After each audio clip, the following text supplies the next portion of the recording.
नमस्कार दोस्तों, मैं मानवी आप सभी का स्वागत करती हूँ पैरानॉर्मल पिरामिड में। आशा करती हूँ आप सभी लोग अच्छे होंगे और आज मैं आ गई हूँ आपके सामने कहानी का सेकंड पार्ट लेकर। कहानी अंजलि, निखिल और तनुज की है और अगर आपने फर्स्ट पार्ट नहीं सुना है तो आप फर्स्ट पार्ट को जरूर देखिएगा। जब तक आप फर्स्ट पार्ट नहीं जानेंगे आपको सेकंड पार्ट के बारे में कुछ नहीं समझ में आने वाला है। लिंक मैंने डिस्क्रिप्शन बॉक्स में डाल दिया है। अगर आपने पार्ट 1 नहीं देखा है स्टोरी का, पहले लिंक पे क्लिक कीजिए, पार्ट 1 देखिए और फिर पार्ट 2 देखेगा। अब चलते हैं हम कहानी में आगे। अब तक की कहानी में निखिल के फादर एक्सपायर हो चुके थे, अंजलि के फादर की भी ब्रेन हैमरेज से डेथ हो गई थी और ये सब कुछ 1 साल के अंदर अंदर घटा था अंजलि के वापस आने के बाद।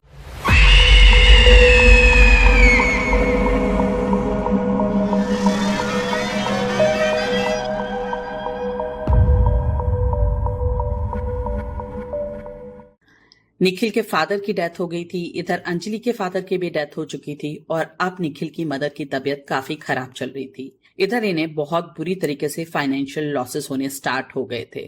फिर अगले 2 सालों में निखिल की मदर को हार्ट रिलेटेड इश्यूज हुए, इसमें इनका बहुत सारा पैसा लग गया। उधर निखिल को बिजनेस में मेजर लॉसेस होने शुरू हो गए थे। इनकी फाइनेंशियल कंडीशन ऐसी हो गई थी कि अंजलि ने वापस से स्कूल में जॉब स्टार्ट कर दी थी और उसी की सैलरी से अब घर चलता था।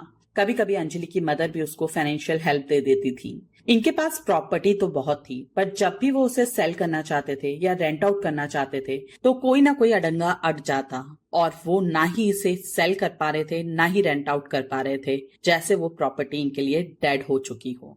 इधर दिशा भी 17+ हो चुकी थी और वो बिल्कुल बागी हो गई थी। बात बात पर अपनी माँ को वो जलील करने लगी थी। कभी कभी लेट नाइट घर आती, कभी कभी तो घर आती ही नहीं। अंजलि उस पोजीशन में ही नहीं थी कि वो उसे कुछ बोल सके या उसे समझा सके और निखिल से दिशा को ये शिकायत थी कि उसने अंजलि को घर वापस बुलाया ही क्यों। वो जैसे जैसे बड़ी होती जा रही थी वैसे वैसे अंजलि के प्रति उसकी नफरत बढ़ती जा रही थी। निखिल से ये सब बर्दाश्त नहीं हो पा रहा था, वो अल्कोहलिक हो गया था। इनका पूरा घर जैसे बिखर गया था। और फिर एक दिन निखिल की मदर का भी देहांत हो जाता है हार्ट इश्यूज के कारण। अभी इस बात को 13 दिन भी नहीं बीते थे, निखिल इतना ज्यादा डिप्रेशन में चला गया, इतना परेशान हो गया और एक रात निखिल को भी ब्रेन स्ट्रोक होता है और वो पैरालाइज्ड हो जाता है।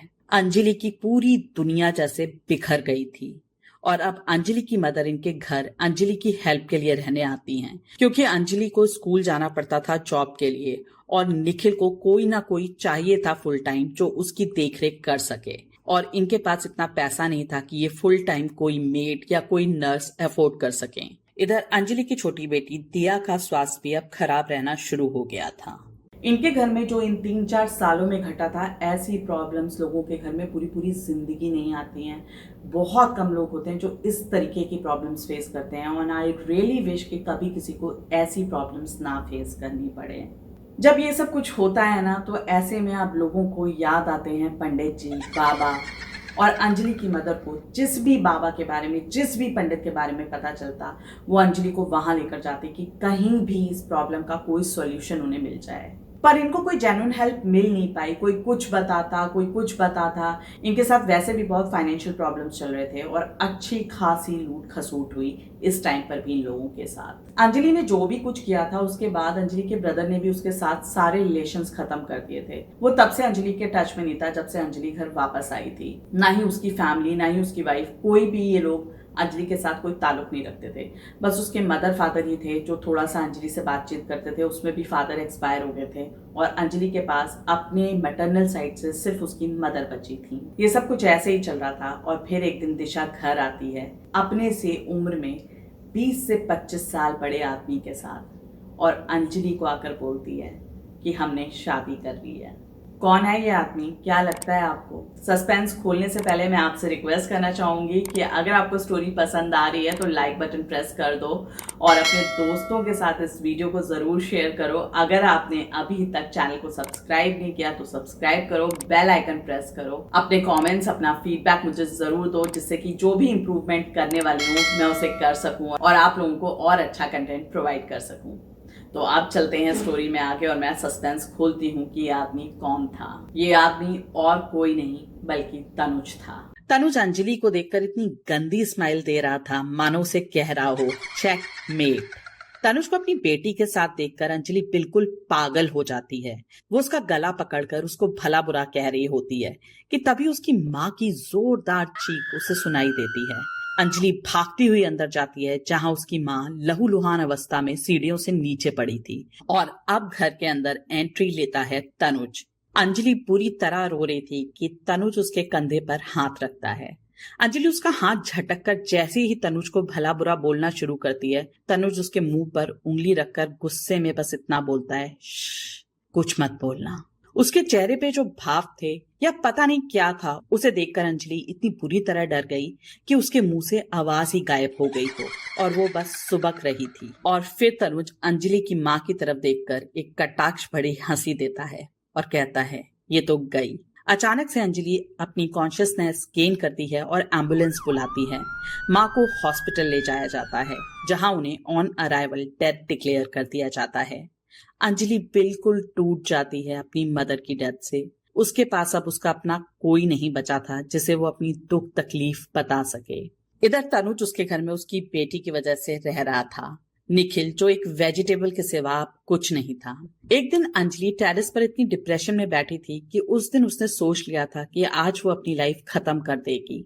उसे बर्दाश्त नहीं हो पा रहा था कि तनुज टेरेस पर आता है। तनुज को घृणित नजरों से देखकर अंजलि वहां से उठकर जा रही होती है कि तभी तनुज अंजलि से बोलता है, सोचना भी मत मरने के बारे में, नहीं तो तुझे प्रेत योनि में पहुंचा दूंगा और वहां तेरा इससे भी बुरा हाल करूंगा। ये सुनकर अंजलि जैसे सन्न रह जाती है कि इसे कैसे पता कि मैं क्या सोच रही थी।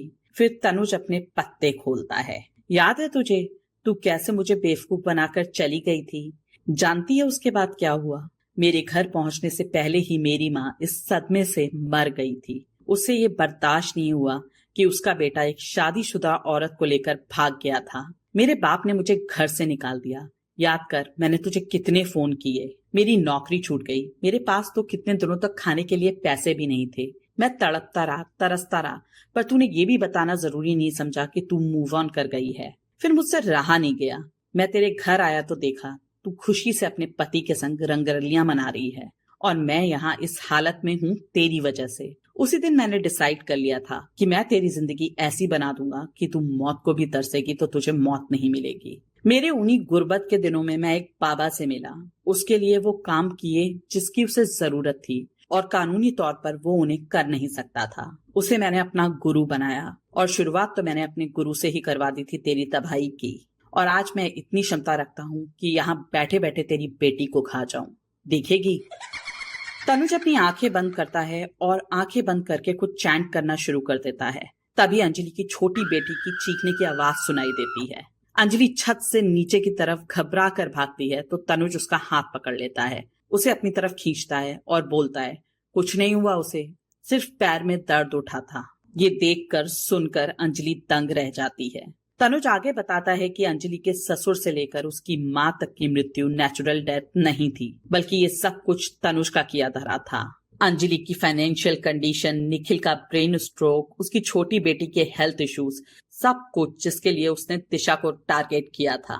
दिशा पर तनुज ने वशीकरण किया था जो उसने पहले ही साल में अंजलि से अलग होने के बाद अपने गुरु से करवाया था और तब से लेकर आज तक वो निरंतर ये क्रिया दिशा पर करता चला आ रहा है।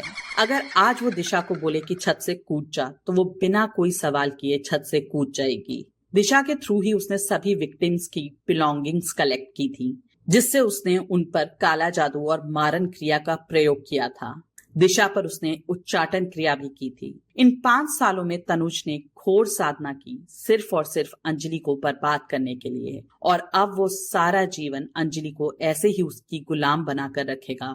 और अगर उसने कुछ भी करने की कोशिश की तो वो अंजलि की दोनों बेटियों की भी जान ले लेगा, जिन्हें वो एक क्षण में खत्म करने की योग्यता रखता है। और उसने अंजलि को ये धमकी साफ साफ दी। उसने अंजलि से ये भी कहा कि वो अंजलि को ये सब कुछ इसलिए बता रहा है कि वो पल पल मरे, ये सोचकर कि उसकी हरकत की वजह से ये सारी तबाही हुई है। निखिल के पेरेंट्स की डेथ की जिम्मेदार, निखिल की इस हालत की जिम्मेदार, अपने पेरेंट्स की डेथ की जिम्मेदार सिर्फ और सिर्फ अंजलि है, और अब अपनी बेटियों की हालत की जिम्मेदार भी वही है।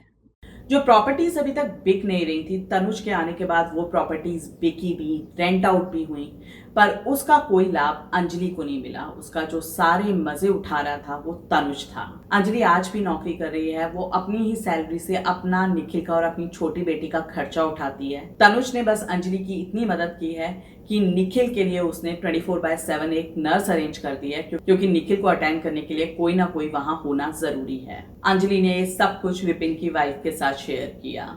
ये लोग कई बाबा और मौलवियों के पास गए और एक जगह पर एक मौलवी ने अंजलि के घिनौने राज खोले। अंजलि विपिन की वाइफ के साथ एक पीर की दरगाह पर गई थी। वहां पर उसे एक जेन्युइन मौलवी जी भी मिले, पर विपिन की वाइफ के सामने ही उन्होंने अंजलि से कहा कि तूने जो किया है वो तुझे नहीं करना चाहिए था। तनुज एक्चुअली एक बहुत ही हम्बल बैकग्राउंड से आता था, जो चंडीगढ़ में एक छोटे से स्कूल में पीटी टीचर की जॉब करता था। अंजलि और निखिल की शादी में बहुत डिस्टरबेंस चल रही थी। तनुज एक बार इंटरव्यू देने के लिए उसी स्कूल में गया था जहाँ पर अंजलि जॉब करती थी। वहीं पर अंजलि की पहली बार तनुज से मुलाकात हुई थी। तनुज की शक्ल को, उसकी बिल्ड को, उसकी बॉडी को देखकर अंजलि बहुत ही अट्रैक्ट हो गई थी। तनुज का सिलेक्शन तो वहां नहीं हो पाया, पर अंजलि ने निखिल से रिवेंज लेने की नियत से तनुज को टारगेट किया। तनुज हमेशा से ही खुद को अंजलि से दूर रखने की कोशिश करता था, पर अंजलि कभी उसे फाइनेंशियल हेल्प देकर, कभी उस पर इमोशनल प्रेशर बनाकर उससे मिलती,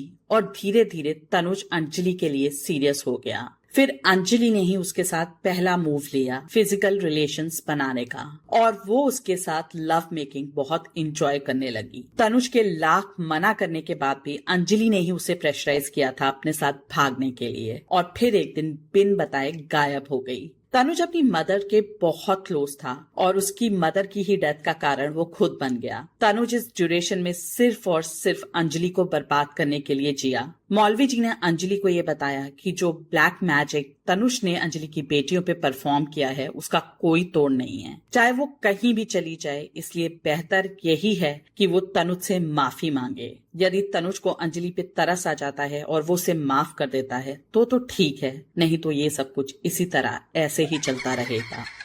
अंजलि ने ये सब कुछ विपिन की वाइफ के सामने मौलवी जी से एक्सेप्ट किया था।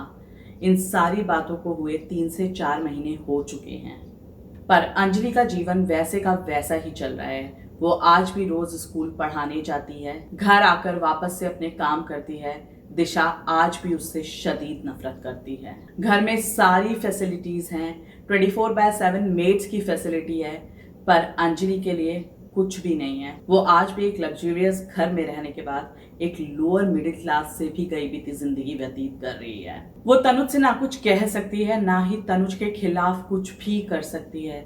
उसने तनुज से बहुत बार गिड़गिड़ा के माफी भी मांगी, पर ऐसा लगता है कि तनुज को भी अब ये सब कुछ करने में मजा आने लगा है। वो ये सब कुछ जैसे इंजॉय कर रहा है। इन सब में तनुज ने बस एक राहत अंजलि को दी है कि अंजलि की छोटी बेटी को जो भी चीजें सुनाई देती थी, जो भी आवाजें सुनाई देती थी, वो उसे अब सुनाई देनी बंद हो गई है और वो एक नॉर्मल लाइफ पे आ गई है। नॉर्मल जैसे कह सकते हैं कि उसको दिख रहा है कि सब कुछ घर में क्या हो रहा है, पर समझ नहीं आ रहा कि क्या हो रहा है, और अंजलि उसको कुछ बता नहीं सकती। इनफैक्ट इनके घर में किसी को भी ये पता नहीं है कि तनुज वही आदमी है जिसके साथ अंजलि भाग गई थी, सिवाय निखिल के, और निखिल तो भूल ही नहीं सकता।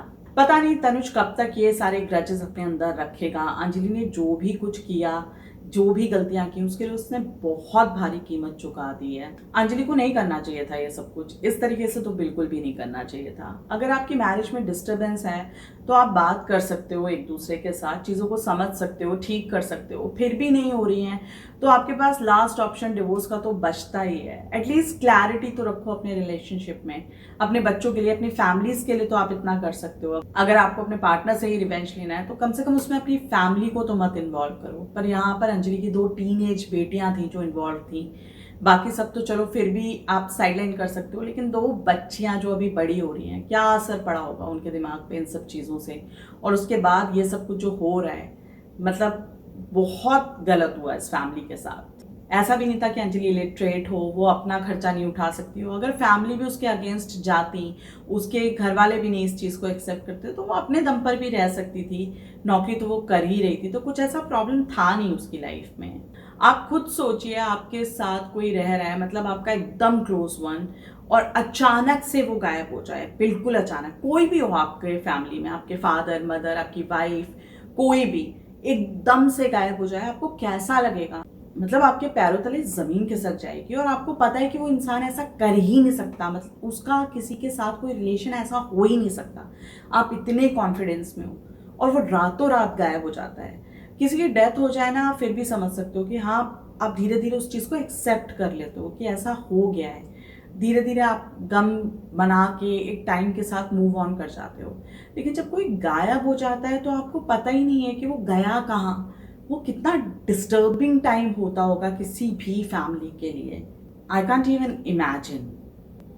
हालांकि अंजलि ने बहुत स्मार्टली सब कुछ प्ले किया था। अगर विपिन ने अपना दिमाग नहीं लगाया होता तो शायद अंजलि का कोई पता नहीं चल पाता। इनफैक्ट पुलिस भी नहीं इन सारी चीज़ों को इस तरीके से इन्वेस्टिगेट कर पाती, क्योंकि उसके कॉल डिटेल्स वगैरह में कहीं पर भी कोई नंबर ऐसा नहीं था जिससे आप पता लगा सको कि हाँ, इसका किसी के भी साथ कोई टच है, कोई कॉन्टैक्ट है इस तरीके का। बहुत स्मार्ट प्ले किया था अंजलि ने। पर अंजलि रोज रोज नरक भोग रही है और साथ में निखिल भी। पर ये सब कुछ कब तक चलेगा? तनुज कब तक इन सारी चीजों से खुश होता रहेगा, या कब तक ये सब कुछ कर पाएगा? पता है, वो कहते हैं ना, कर्मा इज अ बिच, घूम के आपके पास आता है। अंजलि का घूम के उसके पास आ गया, मगर जो तनुज कर रहा है उसके कॉन्सिक्वेंसेस मुझे लगता है कि शायद उससे भी ज़्यादा खराब होंगे जो अंजलि भुगत रही है। ये स्टोरी मेरे साथ विपिन की वाइफ ने शेयर की है। विपिन की वाइफ मेरी एक बहुत अच्छी फ्रेंड है और उनका नाम मैं रिवील नहीं कर सकती। इनफैक्ट यहाँ पर मैंने आपको कहानी के जितने भी पात्रों के नाम बताए हैं वो नाम मैंने सारे के सारे चेंज किए उनकी रिक्वेस्ट पर, क्योंकि इस केस के बारे में काफ़ी लोगों को पता है, तो किसी की प्राइवेसी को मैं टच नहीं करना चाहती और वो ठीक भी नहीं है। कहानी कैसी लगी बताइएगा ज़रूर। अगर अच्छी लगी तो वीडियो को लाइक कीजिए, अपने दोस्तों के साथ शेयर कीजिए, बेल आइकन प्रेस करना बिल्कुल भी मत भूलिए। और अगर आपने अभी तक मेरे चैनल को सब्सक्राइब नहीं किया तो सब्सक्राइब कीजिए। आप भी अपनी स्टोरीज मेरे साथ अगर शेयर करना चाहते हैं तो सामने दिए हुए मेल आईडी पर आप भी अपनी हॉरर स्टोरीज, अपने हॉरर इंसिडेंट्स पोस्ट कर सकते हैं। मैं यहाँ से आपकी स्टोरीज भी नरेट करूंगी। फिर मिलते हैं बहुत जल्दी एक नई कहानी के साथ। तब तक के लिए stay tuned with the channel. नमस्कार।